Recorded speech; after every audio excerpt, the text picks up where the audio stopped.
నమస్తే అన్న, అందరికీ నమస్కారం. కువైట్లో నిన్నటి నుంచి ఈరోజు తెల్లవారుజామున వరకు ఇరాన్ దాడులు అయితే కొనసాగాయి అన్నమాట.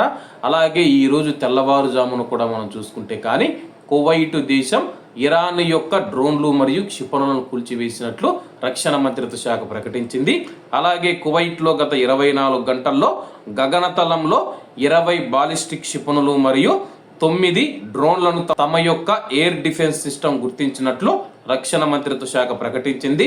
కువైట్ పైన ఇరాన్ దురాక్రమణ నేపథ్యంలో తాజా క్షేత్రస్థాయి పరిణామాలపైన మీడియాతో మాట్లాడుతూ మంత్రిత్వ శాఖ అధికార ప్రతినిధి కల్నల్ స్టాఫ్ సౌత్ ఆల్ అత్వాన్ గారు 13 క్షిపణులను అడ్డుకొని ధ్వంసం చేశామని చెప్పి మరో 7 క్షిపణులు ఎలాంటి ప్రమాదం కలగకుండా ముప్పు లేని ప్రాంతం బయట పడిపోయి కూలిపోయాయని చెప్పేసి, అలాగే 6 శత్రు డ్రోన్లను కూడా ధ్వంసం చేశామని, వాటిలో 2 కువైట్ అంతర్జాతీయ విమానాశ్రయంలోని ఇంధన ట్యాంకు డిపోను లక్ష్యం చేసుకొని దాడి చేశాయని చెప్పి మంటలు చెలరేగడంతో ప్రస్తుతం ప్రత్యేక బృందాలు వాటిని అదుపులోకి తీసుకొని వచ్చాయి.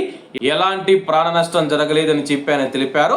ఒక డ్రోన్ మాత్రం ఎటువంటి ప్రమాదం లేని ప్రాంతం బయటపడి కూలిపోయిందని చెప్పేసి సైనిక విభాగాల మధ్య కొనసాగుతూ ఉన్న సమన్వయం మరియు ఏకీకరణలో భాగంగా నేషనల్ గార్డ్ టాస్క్ ఫోర్స్ మరియు బాధ్యాయుత ప్రాంతంలో ఒక డ్రోన్ మరియు అదనంగా 5 యుఏవీలను ధ్వంసం చేయడంలో విజయం సాధించిందని చెప్పి ఆల్ అత్వాన్ గారు తెలియజేశారు.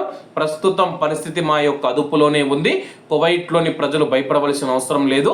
ఇరాన్ చేస్తూ ఉన్న దాడులను సమర్థవంతంగా విజయవంతంగా కువైట్ సైనికులు తిప్పికొడుతూ ఉన్నారని చెప్పేసి, కాబట్టి ఎవరు భయపడవలసిన అవసరం లేదు.